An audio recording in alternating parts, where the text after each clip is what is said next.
Chapter 19. Astang, 9th of March, present day. Understanding perfectly well why Mole prefers messing about on a river with Ratty rather than pissing about in underground tunnels. The narrow, earthen passageway is straight out of a claustrophobe's nightmare, slanting steadily downwards while slowly constricting so that we become ever more hunched. A conjured wearlight, a glowing halo bouncing through the air like Tinkerbell lighting Peter's way, is our only light source. I finally bend double, feeling my way with my hands, my eyes fixed on the small lit globe to keep me moving. Just as I feel the need to change to a kneeling crawl, the tunnel opens out, and we can straighten back up. Nourishment hunting tubular roots weave out and back into the soil walls. As we advance, the tunnel continues expanding, beginning to feel cavernous. Then the path drops away a good 30 or 40 meters, crumbs of dust skittering out into space in front of us, and we're standing on an edge looking down on a gigantesque, cathedral-sized space with worn, smooth, packed earth forming a vaulted ceiling. As I send out my ball of light, passages on either side of this main area are slowly revealed, standing at least 15 meters high. Tunnels pit the whole dome, ranging in width from a tennis ball to wide enough for 4 or 5 people to walk comfortably side by side, if they were insane enough to take a casual stroll through a monster's lair. From about 2/3 of these, long, rope-like strands protrude, falling to the soft ground below before grouping together and heading towards a tunnel on the right. More of them stretch from there across to the left. Aisha points out a narrow one opposite where we're standing. 5 feet high, and 3 may walk abreast, she murmurs softly in my ear. She's right. This could very well be the Lonely Mountain from Tolkien's world, and I feel very much like a poorly trained burglar hobbit hovering above the lair of Smaug the Magnificent. Sadly, I lack a ring of invisibility. Having said that, I'm not looking for subtlety or overly concerned with a matching of wits. As Aisha speaks, a nearby hanging strand from a meter-wide tunnel just above us twitches and lifts off the wall, leaving a silvery pattern behind. It shines in an unattractive manner in the reflective light, mucus dripping down its hair-lined surface. I look at Aisha and grin. Time for some action, I reckon. You know Reggie Noble, Sabi? True. Redman's much cooler than I am. Still, let's do a mic check. I whip my hand out and seize the flailing strand, heaving downwards with all my might.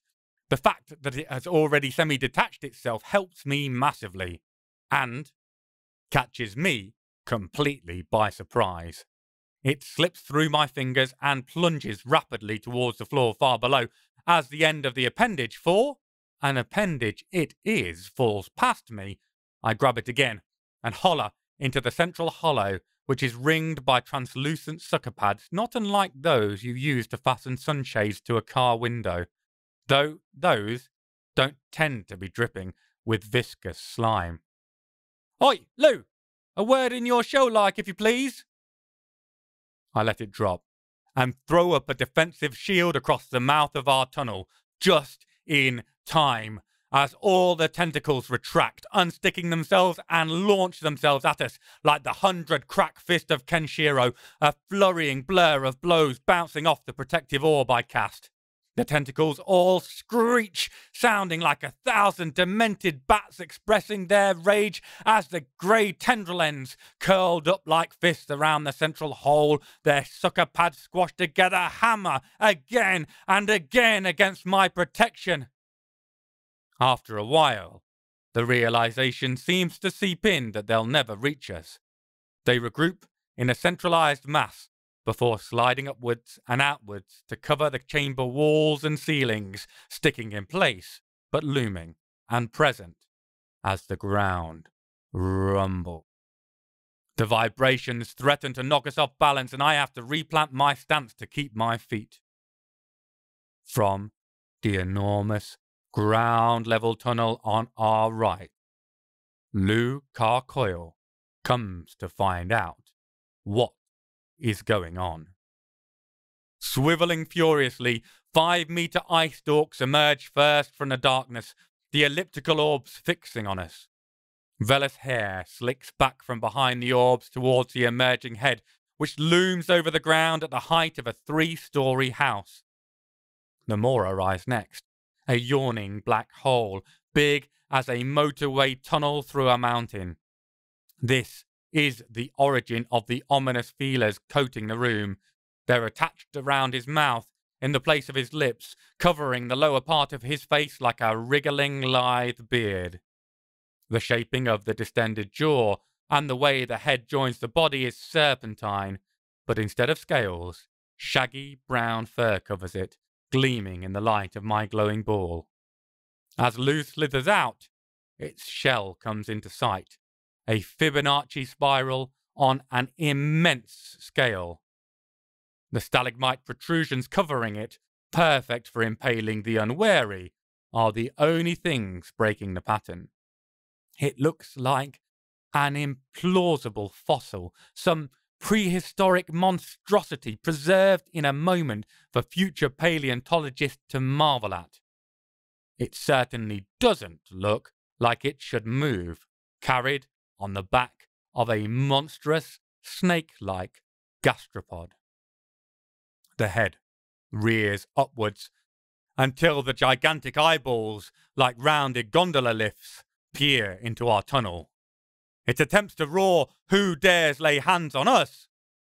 But shaping words is difficult when you have hundreds of appendages attached to your mouth, so what comes out is more like, "Who dares lay hands on us?" Aisha snickers behind me, and I elbow her for silence. While speech impediments are never a reason for mockery, coming from a snail the size of a couple of apartment blocks, it knocks the edge off his intimidation. "Hi, Lou. You don't mind if I call you Lou, do you?" I start, turning up the charisma to 11, with accompanying flashing pearly whites.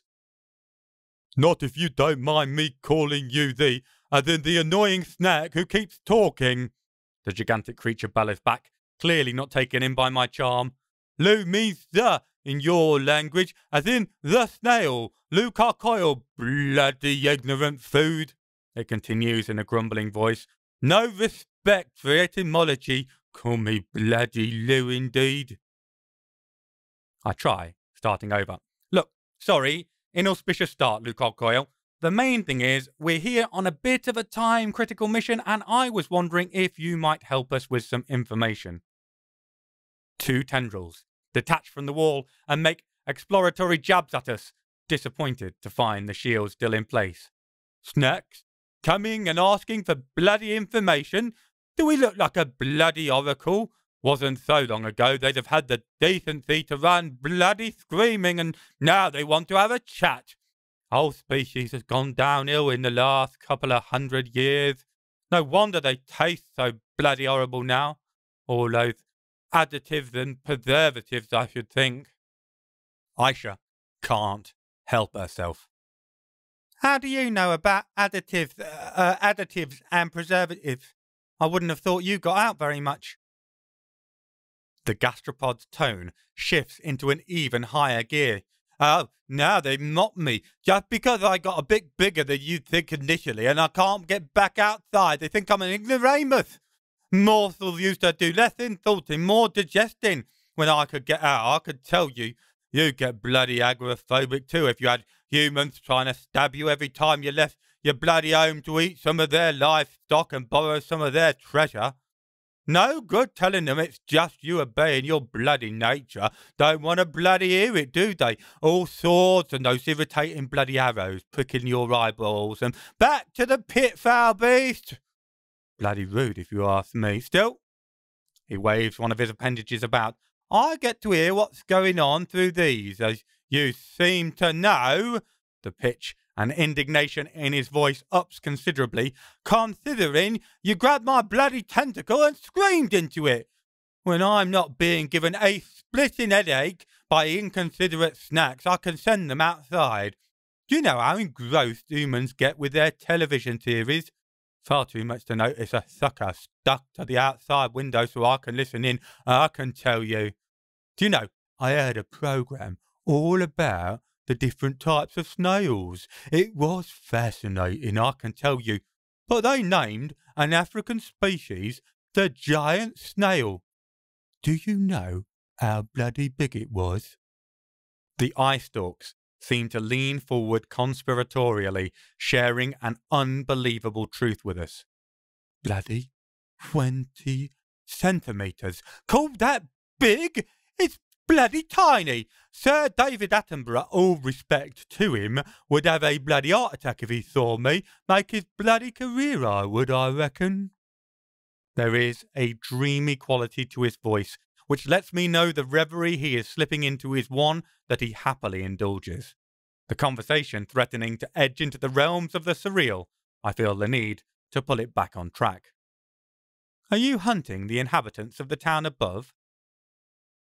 One eyeball swivels up and regards me with what even I, who has limited experience of mollusk expressions, can recognise as incredulous contempt.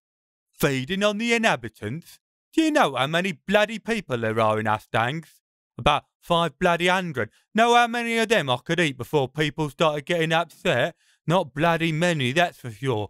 Good way to have them heading down here with pitchforks and some of them fancy new machine guns.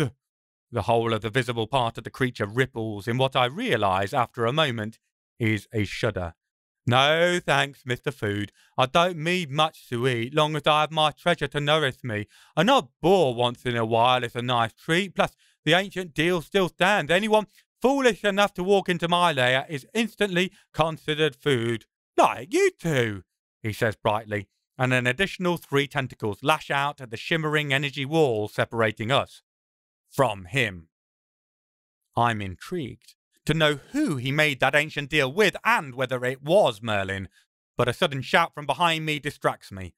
Looking over my shoulder, I see Aisha has caught a tendril that crept up the passageway behind us. She pins it to the wall with a dagger lodged deep into the rock, straight through the centre of the pad. Ow! The enormous invertebrate howls. That bloody hurts, you know. Really incredibly rude. Since when did food get so uppity? Bloody walking here shouting in my ears and then goes and pins one to the bloody wall. Just plain unpleasant in my view, that is. My patience for a tactful approach is diminishing at a rate approximately equivalent to my mounting headache. Look, Luca Coyle or Mr. Snail or whatever you would like to be called, we came here for a specific item, a magic veil called the vernicle. You'd have got it from a group of Spanish soldiers who came treasure hunting here in the 16th century. The snail nods his head eagerly in recognition. Oh yes, I remember them very well. They were proper food, they were. Sure, they had thought and all that, but came all the way in on their own. None of this weaving magic or trying to talk to me, just the usual. Them trying to kill me eating them all instead. Oh, happy days. It hummed contentedly. And did they happen to be carrying a magic veil with them? I am battling to contain my frustration in my voice. Oh, yes, the creature says, much cheered up. That was wonderful. Having that much magic close by has kept me full up for centuries. Absolutely warms my heart. It does, quite literally. I look around, wondering if he has a treasure trove piled up somewhere. Then my eyes latch onto his enormous shell, a massive potential storehouse that he can always carry with him, and the safest place he could keep anything. Fuck! That most likely is the location of our sought-after relic, a location that is also, undoubtedly, incredibly slimy, foul-smelling, and coated in secretions. On the inside, it is my turn to shudder at the thought of the potential deep dive, but I do my damnedest to turn it into a shrug. Is there any chance you'd give it to us? I inquire, hopefully. The happy mood surrounding the gigantic being dissipates instantly, and his regard is far darker. "Give you my treasure?" he asked incredulously. "Do I look bloody stupid? That's my bloody pride and joy, that is. No, of course I won't give it to you. Rules are rules. I'm afraid I'm going to have to eat you both up now if you'd be so good as to get rid of that bloody shield, please."